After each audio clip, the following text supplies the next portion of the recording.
这雨势还挺大。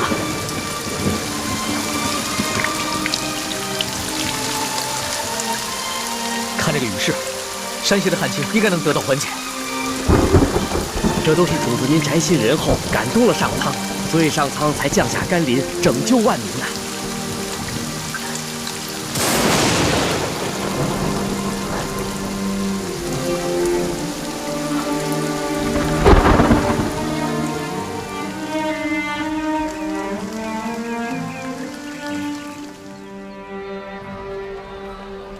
想不到这场雨一下就是3天，真是一场及时雨啊，缓解了山区的旱情。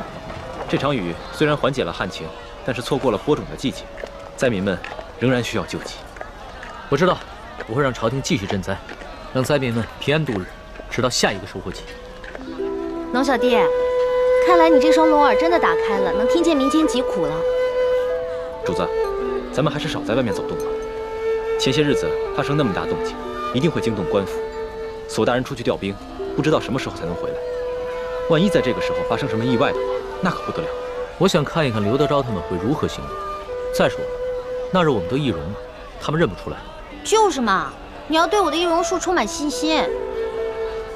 主子，你看现在街道上，这个灾民比以前少了很多，多半是他们领到了钱粮，又看到旱情得到了缓解，所以都回家去了。 只是这些钱财还完全不够，有一些住得偏远的灾民，还有一些老弱妇孺，就完全没有得到救济。主子，像那样的行动，可一不可再，还是等索大人调兵回来，拿下刘德昭这个贪官，再安排可靠的官员，严格执行朝廷的赈灾计划，才是长远之计。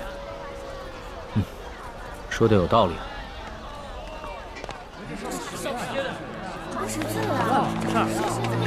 我跟你说，听说前些天有人在码头上给灾民们分粮分银。哎，龙小弟，咱们都成了官府通缉的江洋大盗了。多亏了他们呀！怎么会像是田美呢？活菩萨呀！对呀，是呀，哪怕是活菩萨，现在都四缺难保了。这劫了官粮官银，可都是杀头的罪啊！是啊，就咱们老百姓啊，最可怜了。逆来顺受是个死人。 这官逼民反还是个死啊！你说他们这些好人都给抓了，多好的找上，太可怜分粮了。老百姓真没有活路了。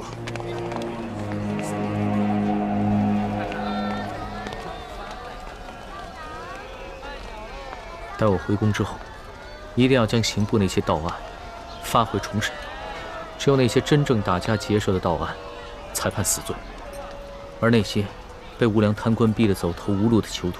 全部从轻发落。龙小弟，你简直太圣明了！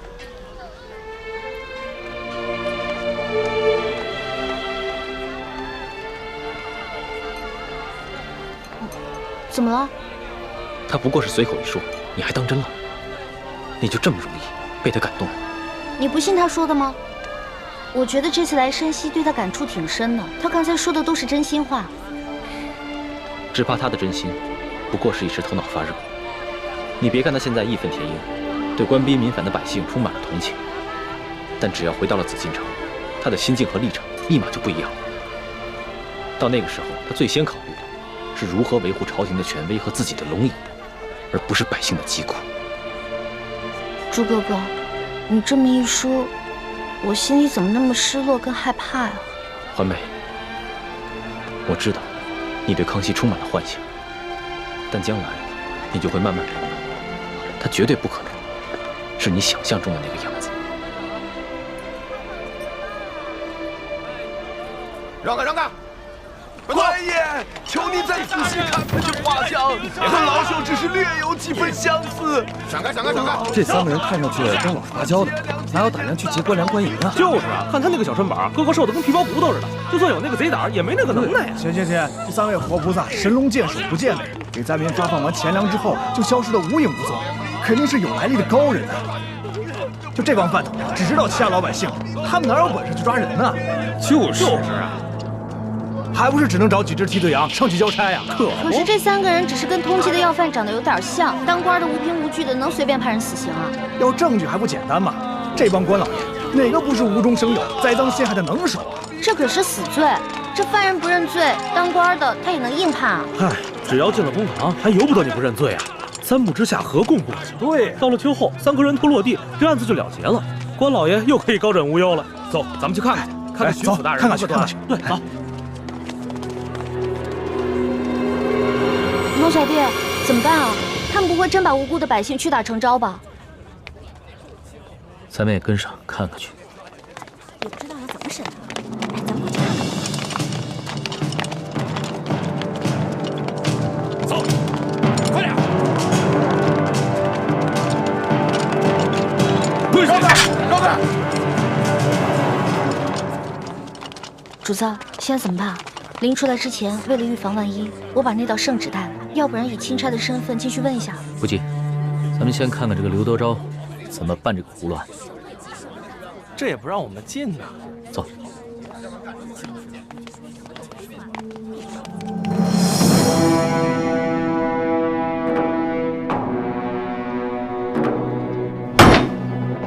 王13、胡二狗、谢大牛，你们说你们并未劫粮劫银，可是为什么从你们家中搜出了失窃的官银跟粮食？讲。大人呐，小老儿实属冤枉啊！那些粮食和官银，不是官府赈灾分给咱们灾民的吗？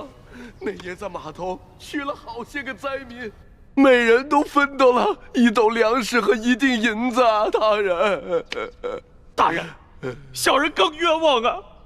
那夜小人听说有活菩萨要在码头上给灾民们分钱分粮，本想赶着去的。不料小人的娘子摔了一跤，把怀了3个月的孩子划掉了。等小人安顿好娘子，赶到码头，银子和粮食早就分光了，活菩萨也不知去了哪里。小人的家中穷的只剩下4面墙了，也不知差爷们怎会在家中送出这些粮食和1锭银子来。大人，大人，小人冤枉的。小人那日夜里在家照顾病重的老娘，赶去码头也去得晚了，什么都没分到。啊，今早有人拿着画像在小人家门口望了几眼，问了小人几句话，随后那人便送了小人1袋粮食和1锭银子。小人正感激不尽，赶紧去给我那快饿死的老娘熬粥。谁想到，还没等到粥熟呢，这时就来了几个捕快大人，硬说小人是盗抢官粮官银的贼啊！大人，小人实在是冤枉。我算看出来了，他们是拿着画像对比，看谁长得像，就抓起来栽赃。小人冤枉，大人！大人要明察呀！大人明察！大胆的刁民，你们竟敢诬陷本府的公差！来啊，传证人！带证人！这架势，我看着都害怕，何况寻常老百姓呢？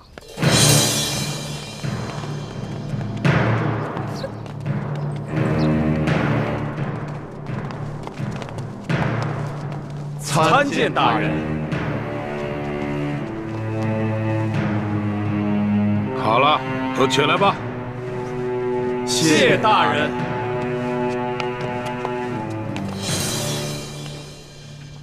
主子，他们脸上那些墨汁啊，是我之前加过药的。要是想洗掉的话，除非搓掉1层脸皮，不然的话1个月都别想洗掉。这些梁上丝毫没有吸取教训，脸上的字还在，却又在陷害无辜百姓了。他们竟然如此不知悔改，将来我便命人将这些字刺在他们脸上，除非他们撕掉脸皮，要不然一辈子都洗不掉。真的？那就太痛快了，这就叫做恶人自有恶人磨。你什么意思啊？我也是恶人。我不是那个意思，我的意思是说，古往今来哪个皇帝不杀人啊？一句话不就血流成河吗？难道不是最大的恶人？环美，就算主子说了，在宫外可以畅所欲言，但你也不能不知轻重，胡乱说话。我知道。龙小弟嘛，宰相肚里能撑船啊，更何况你是皇上，所以你肚里可以撑100只、1000只，可以撑上万只啊，所以你肯定不会跟小女子计较的，对不对？哎，行了，别说那么吵，我都听不清公堂上的动静了。哦，你们几个证人，认一认前面这3个，他们可是那日打劫你们的匪徒。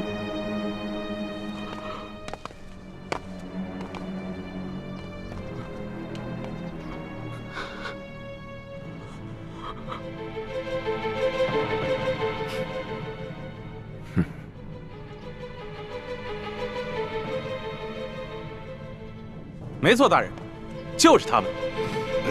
好，你们先下去吧。是。大人冤枉啊！大人冤枉啊！大人冤枉啊！大人！王13，5个人都指认你们，你们还有何话要讲？大老爷，老朽冤枉啊！冤枉啊！冤枉啊！大人，冤枉啊！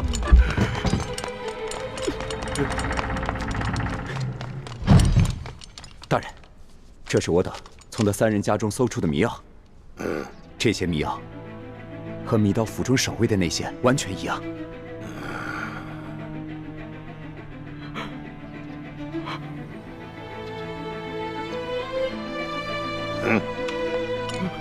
大人，大人，小人跟老娘职场挨饿，早都不想活了，就连买包老鼠药的钱都没有，哪里来的钱买迷药啊？大人，冤枉啊！大人，大人，小人和娘子也饿了好些天了，家中若有迷药，早就不管这么多，先吃下去了，哪里还能留到官员们来搜啊？大人，冤枉啊！大人，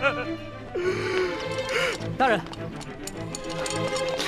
大人，卑职刚刚在高级药铺调查到，王13前些日子曾去药铺买过药材，这些药材正好可以配出强效迷药。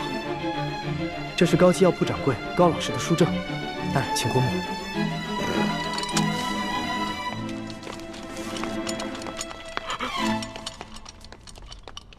哎呀，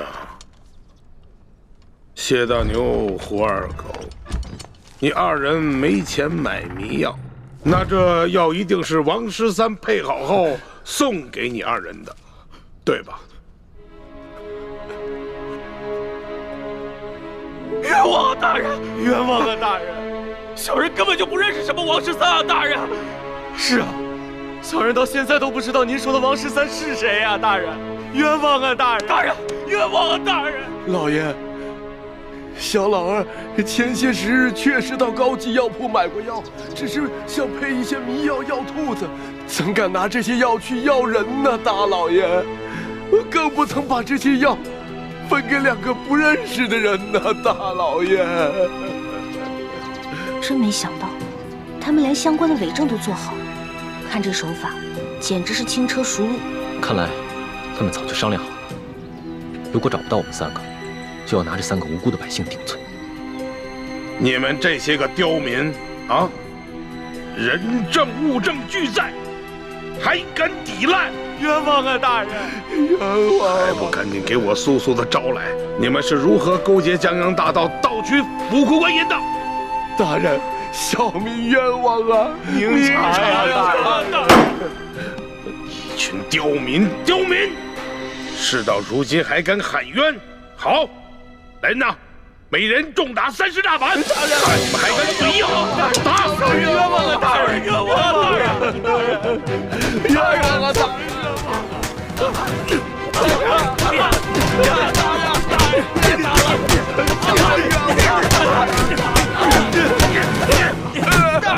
百姓屈打成招了，主子，我实在看不下去了，我必须要阻止他们。我眼下好歹也是奉旨查处书剑一案的钦差大臣，纵然无权过问山西的地方政务，但刘德昭应该也不敢把我怎么样。这样吧，你先去击鼓鸣冤。是。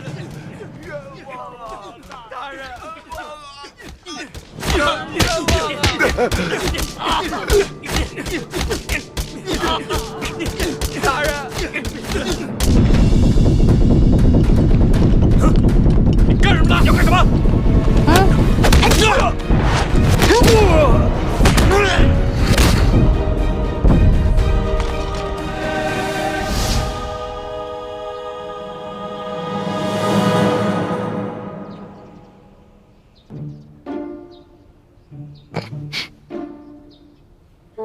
龙小弟，武功长进了吗？那是，跟了老大这么久，总得学点本事不是？干什么？你们干什么？我们家大人奉旨前来山西查案，还不赶紧让你们巡抚大人出来迎接？你们真是钦差大人？圣旨在此，还有假吗？喂，一道圣旨这么威风啊！老大。 这个代表着至高无上的皇权。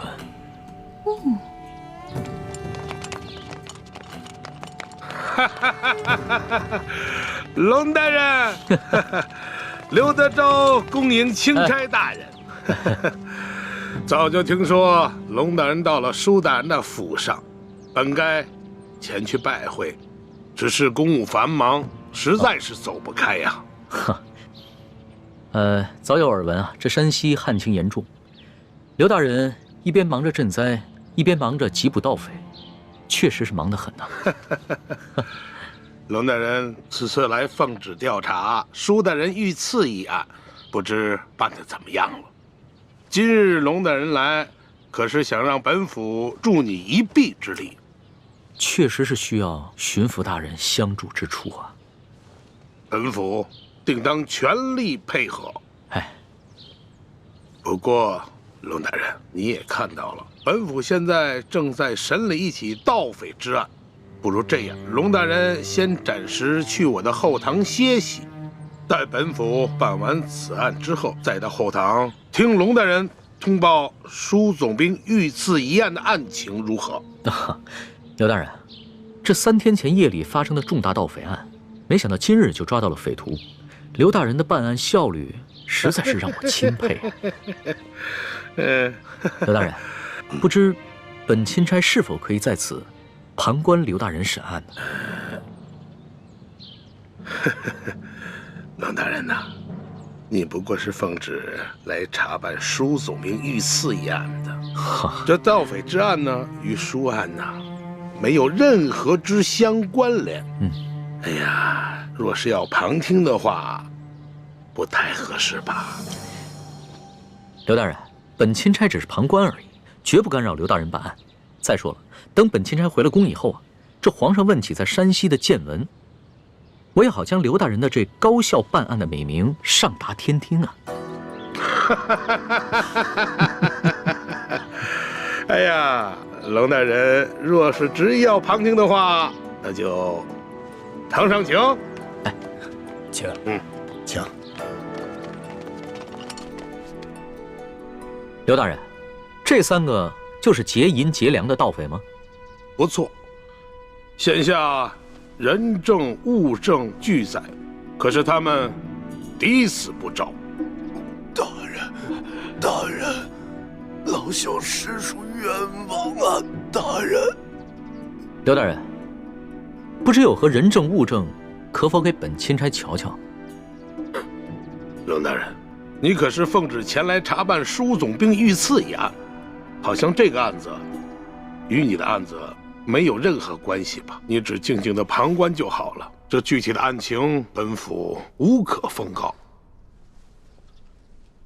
王13、谢大牛、胡二狗，你们现在可愿招了？冤枉啊！大人，冤枉啊！小民冤枉啊！好一帮刁民，看来不动大刑，尔等是不会招供的。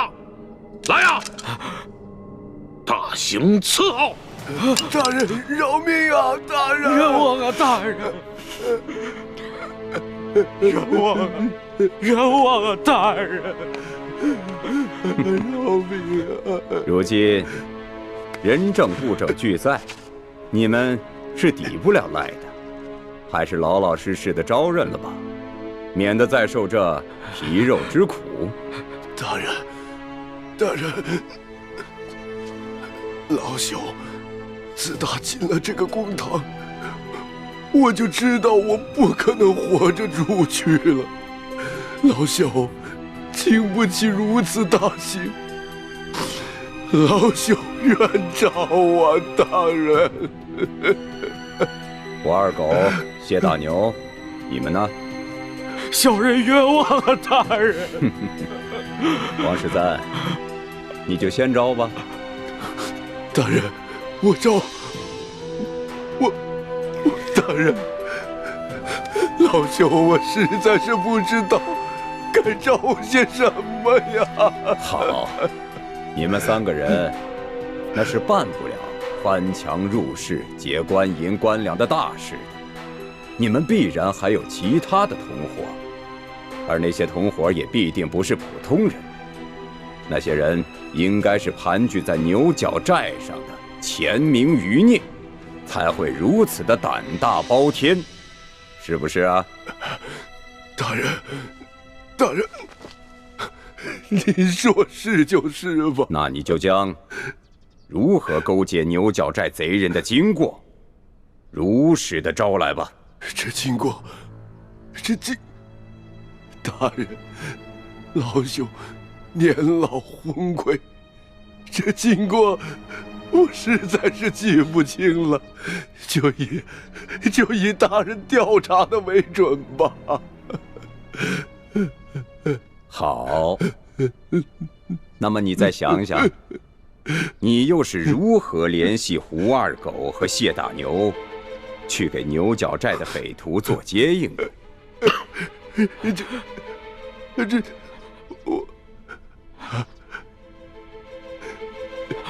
这位老伯，你我素不相识，你要认罪是你的事，可不能胡乱拍咬我们呢。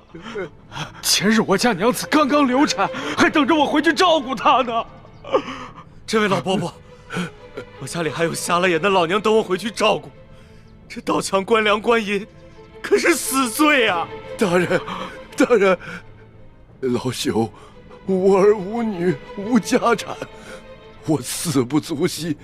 可是我与这2位小兄弟素不相识，你要让我胡乱指证，小老儿我心里实在是不安呐。看样子你还是没想明白呀。来人呐，在，让他清醒清醒。大人，大人，老朽冤诏，冤诏啊！大人，这案情经过，您比老朽更清楚，就请你们代老朽写下供词，让老朽画押便是啊。这就对了。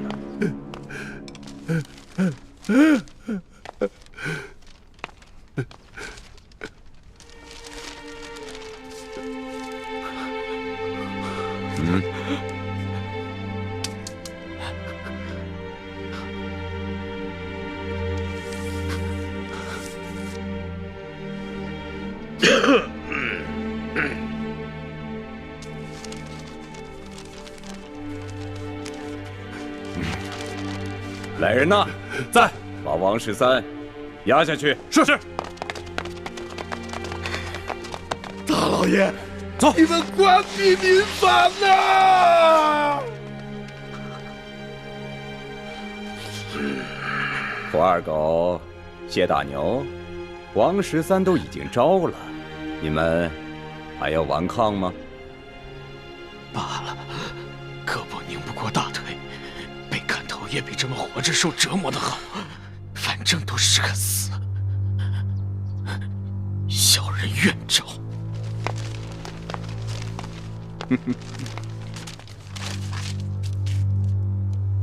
有劳大人转告小人娘子，小人不能陪他白头到老了，让他自行改嫁吧。你就放心吧。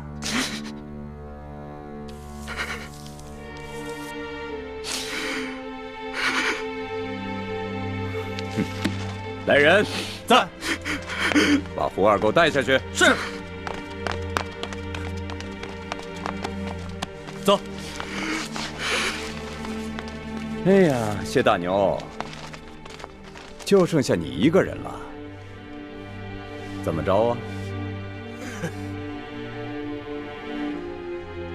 你们这些狗官，简直丧尽天良！就算你们有本事瞒得过朝廷，瞒得过皇上，你们也瞒不过老天爷！住口！来人，走，把他的嘴给我塞上。是。慢着，贼什么嘴呀？他不是愿意骂吗？你让他骂。谢大牛，我告诉你，皇上远在紫禁城里，你就是把喉咙骂破了，皇上也听不见。现在呢，我就给你一次机会，你是直接画押呢，还是领教我这堂上诸般的刑法之后再画押呢？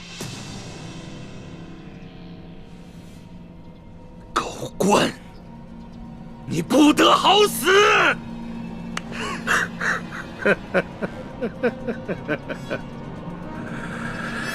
动刑！慢着，不能动刑。刘大人，想不到如此一起惊天大案，你们居然是如此办理的，真是让本钦差大开眼界。龙大人，有些事情你是不知道的。此地民风向来是彪悍奸诈，这几个人装出一副可怜的模样，不过是想博取龙南的同情罢了。尤其是这个谢大牛，他爹曾是牛角寨上前明余孽中的一员，前2年刚被判了腰斩，而且那起案子就是谢大牛他娘亲自出手的。可是我实在没有想到啊，如今他谢大牛长大了，仍然与这牛角寨暗中勾结。当初我娘出手，害得我爹被腰斩。我一直以为我娘做得对，我爹就是个大逆不道的糊涂虫，他该死。可我如今才明白，是我娘错了，是我娘错了。这大清的天，简直比锅底还要黑呀！这百姓就该反！住口！住口！龙大人，你听见了吧？你看见了吧？此人果然是前明的余孽呀！他勾结山匪，打劫官府的库银。即便是他不招供，就冲他刚才那番说辞，本官也可以判他个斩立决！斩立决！刘大人，若不是你们软硬兼施，诱供逼供，这谢大牛又何至于恶言诅咒朝廷？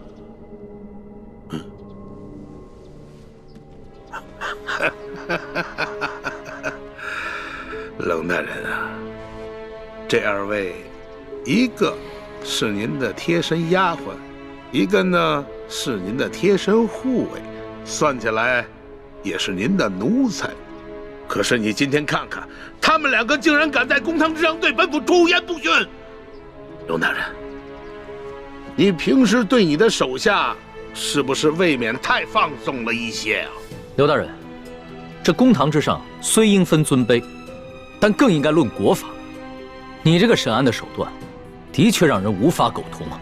哼，龙大人，这说起来，你虽然乃是一个奉旨办案的钦差，不过是官拜5品，比起我这2品的大员来说，似乎是还低了这么几级吧。而且这圣旨上写的是明明白白，你龙大人是来办理舒总兵遇刺一案的。龙大人啊，你这干涉我地方的刑案，恐怕是不合体力吧？刘大人，下官的官职是比你低，可是你就不怕下官回了京城以后，向皇上交旨之时弹劾你吗？龙大人，皇上虽然年少，但他却是圣明的天子，我想他不会听你一面之词的。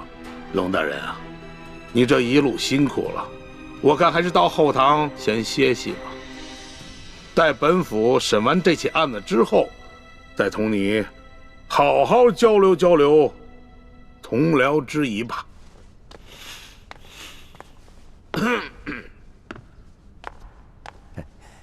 龙大人，请随下官到后堂歇歇吧。慢着，你们可知我乃是？龙大人还有什么话要说吗？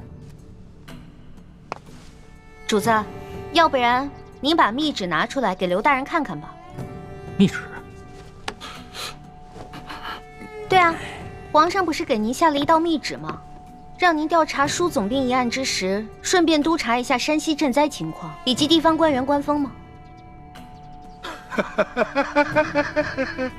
哎呀，龙大人啊，实在没有想到啊，龙大人身上还有皇上的密旨啊！不知皇上的密旨现在何处啊？可否让本府看一看？这密旨？这密旨啊，让奴婢小心翼翼地藏在行李箱里了。主子，要不然您随奴婢回去取一趟吧。也好，刘大人请稍等一下，下官这就去取。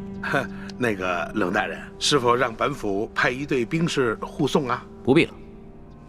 李护卫，你接着替本官陪审，顺便提醒一下刘大人，不要滥用酷刑啊。卑职遵命。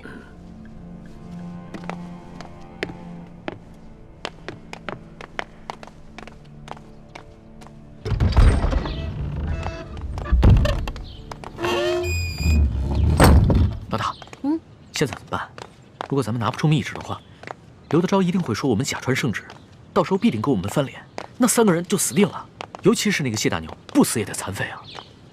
哎，事到如今，只能造一封假的密旨喽。伪造密旨？这个刘德昭身为山西巡抚，又加兵部侍郎衔，乃2品大员。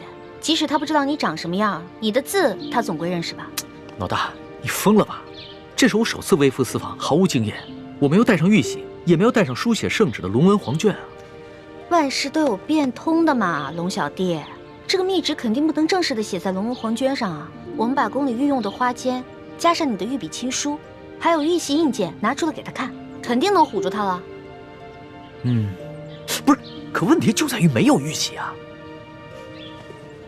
我可以帮你搞定啊！我照着你圣旨上的玺印刻一个不就得了？你还会刻章？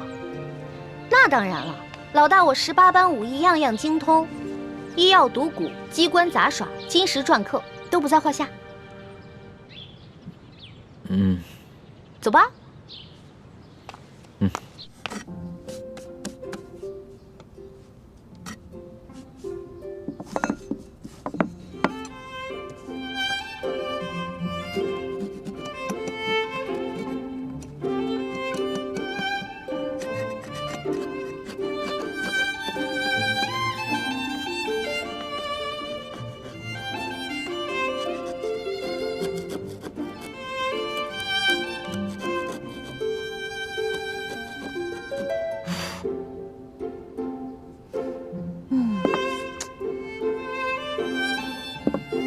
龙小弟，你看这样行吗？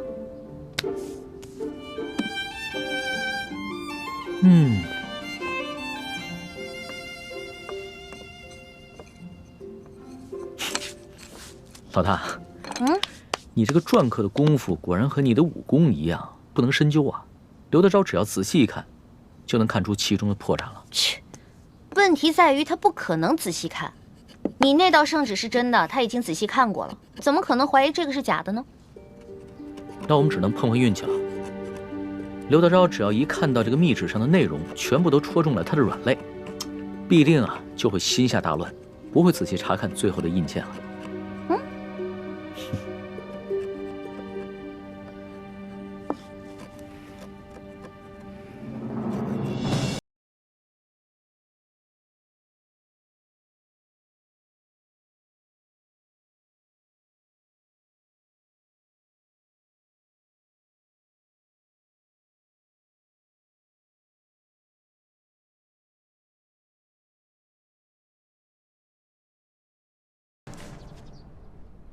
李护卫，不知你家大人和令妹何时会回来呀？我家大人回去以后还需要沐浴更衣，就麻烦刘大人和诸位大人要不先把这谢大牛押下去，等我家大人回来了再审。来啊！在。将这谢大牛先押下去。是。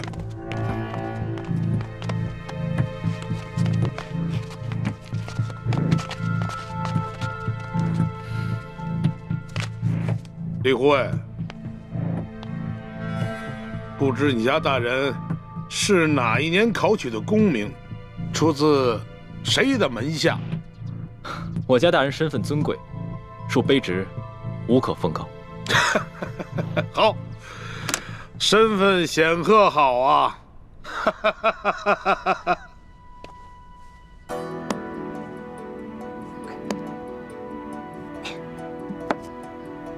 哇，大功告成！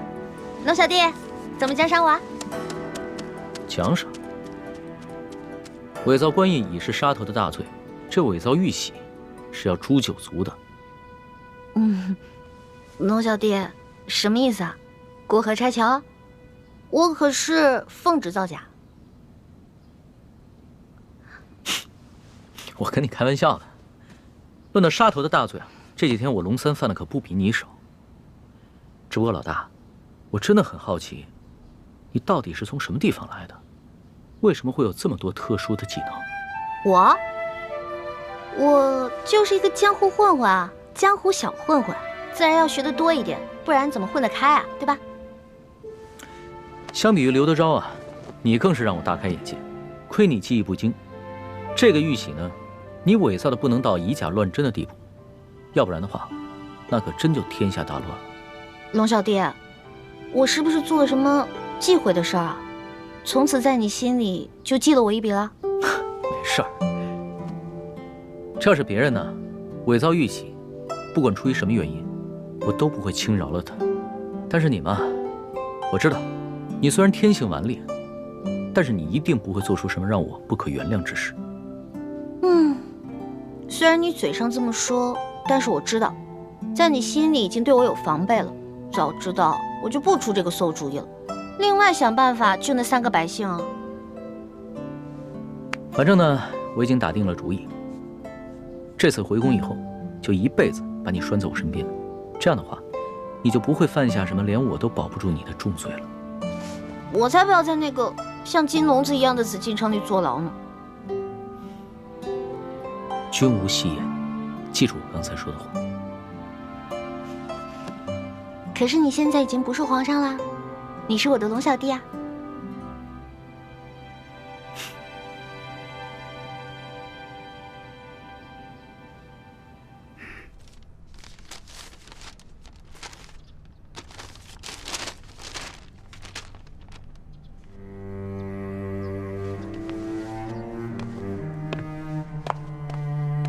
李护卫，待会儿等你家大人回来之后，还请您在你家大人面前替我等多多美言几句啊！啊！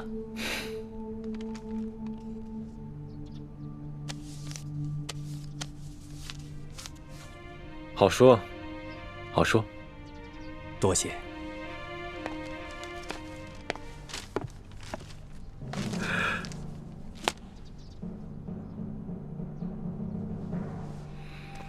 钦差大人到，圣旨下。皇上密旨到，刘德昭等一干官员接旨。臣刘德昭接旨。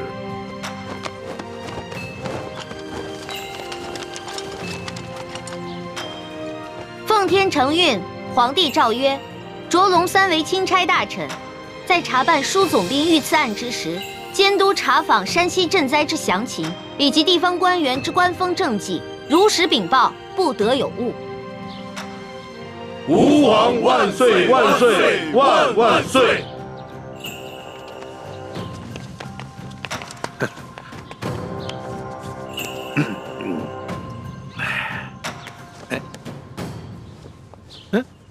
你，刘大人，这皇上的密旨可都听到了。这临出宫前啊，皇上再三叮嘱，一定要详查山西的赈灾详情，以及地方官员的官风政绩。那就有了各位大人多多配合了。哎呀，龙大人您就放心，我等自当竭尽全力的配合龙大人。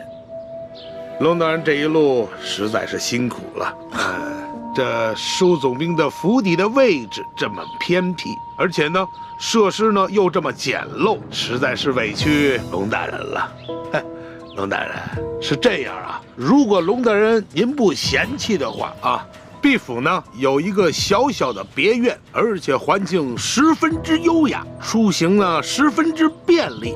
大人可否考虑移驾到小院暂住啊？多谢刘大人的美意。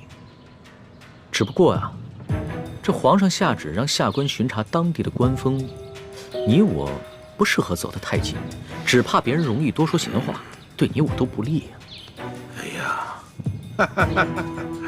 哎呀，龙大人，你看你啊，自京城远道而来，那是翻山越岭啊，太辛苦龙大人了。你看啊，你既然到了这里，那怎么着也得让我们这些地方的同僚尽一尽地主之谊吧。主子，咱们这几天在舒府，天天粗茶淡饭，嘴里都淡出鸟来了，不如就看看这刘大人有什么好东西招待我们。鸟的，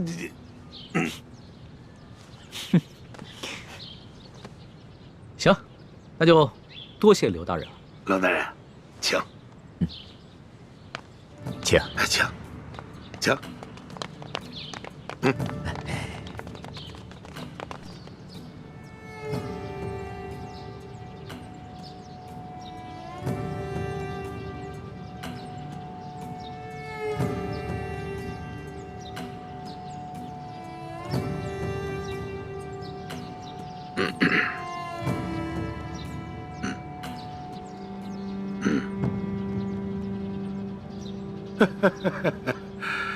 哎呀，龙大人啊，能够来此与我们这帮地方同僚小叙，实乃是我等荣幸之至啊！龙大人啊，咱们就别干看着了啊！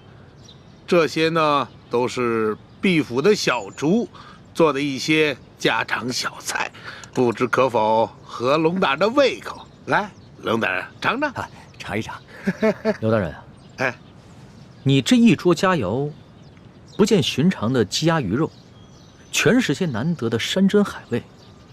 刘大人啊，你这家常小菜可比皇上御膳的规格还要高啊！龙大人说笑了啊，这是夸奖我啊。是这样，有菜不能没酒啊。来，龙大人，尝一尝，这可是来，自西域而来的葡萄酒，冰镇之后口感更佳。来，尝一尝。来，二位你们也随意。外面赤日炎炎，焦土千里，没想到刘大人府上还有这冰镇的葡萄美酒啊！不怕龙大人笑话，本府呢体胖怕热，故而呢在这家中多挖了几口冰窖，每到隆冬之时呢，就会大量的取些冰块，以度炎夏。刘大人，会享福。此次山西等省大旱，这皇上啊，在紫禁城里是食不下咽，寝不安枕，麻衣素食1个月之久，还赐龙血抄佛经，这才求得一场甘霖。看来这做天子的，真是不如这做臣子的逍遥自在啊！哎呀，龙大人，此话严重了啊！来，哎，吃菜，来吃菜啊！大人请。刘大人，不必忙活了。你这一盘盘的佳肴，在本钦差的眼中，就是民脂民膏；一杯杯美酒，就是黎民血泪。恕本钦差难以下咽。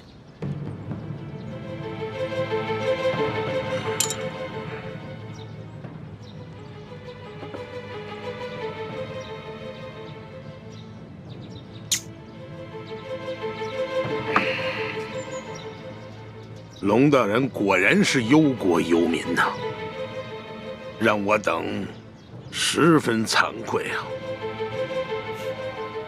你有什么话，不妨直说，我等洗耳恭听。刘大人，咱们也不必拐弯抹角了。你我已算是心照不宣，我只要求刘大人做好3件事情。不知哪3件？第一，放了王13等人，还有那日你在你小舅子园外抓捕的那些灾民，全部无罪释放，并加以赔偿。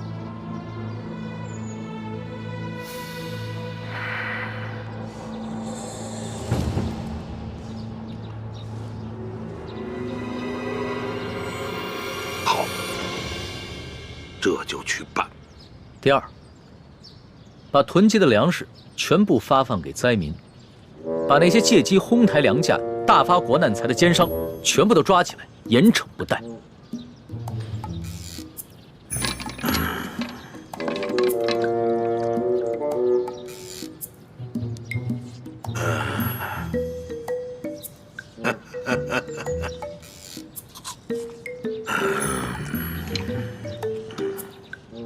好，这就去办。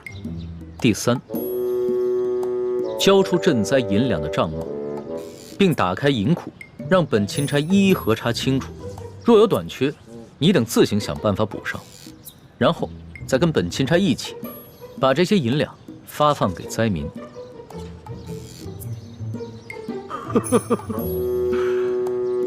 二位没觉得这个天儿格外的闷热吗？是啊，热得很。好啊，我这就调集人马，即刻就办。刘大人啊，你可不要敷衍本钦差啊！你们应该都清楚，眼下能否办好这3件事情，不仅关系到数十万灾民的生死，更关系到你等一干地方官员的前途和性命。本府明白。行，那本钦差就告辞了。宋大人，不必了。诸位大人，留在这儿，继续享用这些美酒佳肴吧，别浪费了。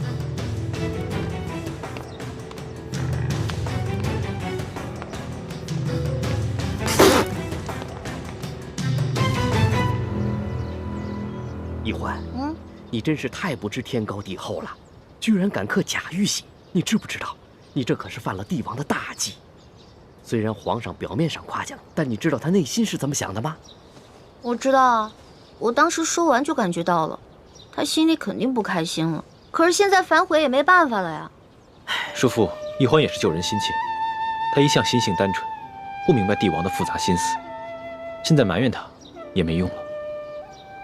本来就是啊，我以为我在帮他解围，而且是他让我刻的，谁知道会这样。朱哥哥，我是不是又办傻事了？是有点傻，但是我不怪你。我们本来就跟康熙势不两立，翻脸也是早晚的事情。好在眼下他跟我们还算是同一条船上的人，就算是对我们起了防备之心，也只能暂时和我们维持眼下的关系。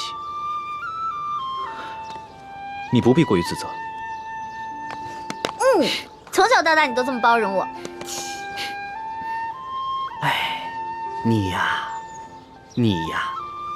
我早晚得死在你们2兄妹手里。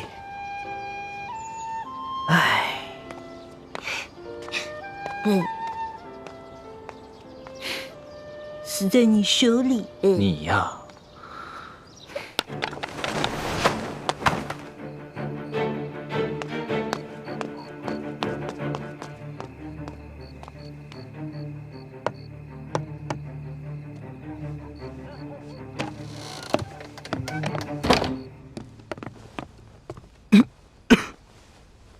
都是因为那夜我下手太重，要不我先用内力替你疗伤。多谢前辈，不必了。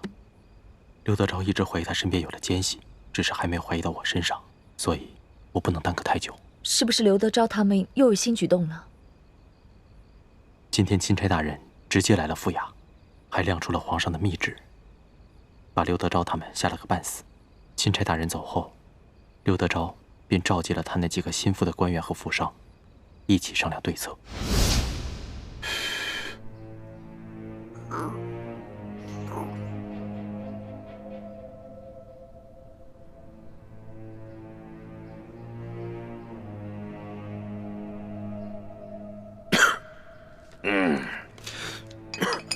小官啊，你们几个脸上那个字儿还没洗干净啊？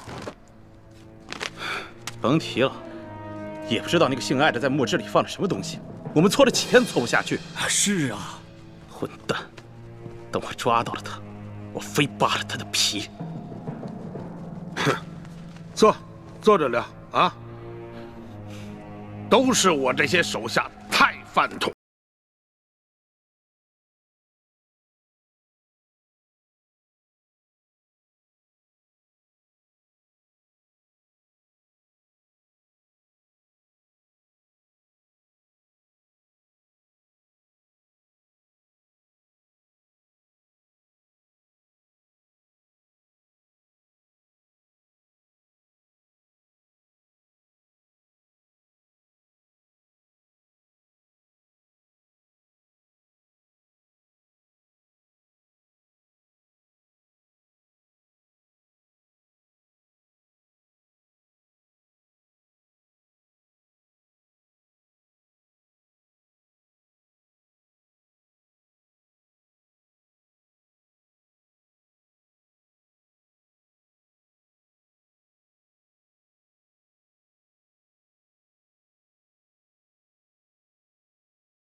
这世上有不偷腥的猫吗？